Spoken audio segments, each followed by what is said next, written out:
বিসমিল্লাহির রহমানির রহিম। সাইয়্যিদ ইবনে তিকফা গিফারি রাদিয়াল্লাহু তাআলা আনহু থেকে বর্ণিত, তিনি বলেন, আমার পিতা বললেন যে আমি মসজিদে উপুর হয়ে শুয়েছিলাম। এমতো অবস্থায় কে যেন আমার পা ধরে নাড়া দিল এবং বলল, এভাবে ঘুমালে আল্লাহ পছন্দ করেন না।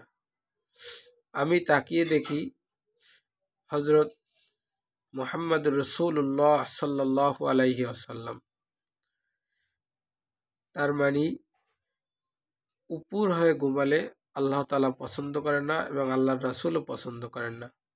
তাই আমাদের রাসূল পাক সাল্লাল্লাহু আলাইহি ওয়াসাল্লামের তরিকা হলো কাত হয়ে ঘুমানো, ডান কাত হয়ে ঘুমানো সুন্নাত। তাই আমরা ডান কাত হয়ে ঘুমাবো ইনশাআল্লাহ।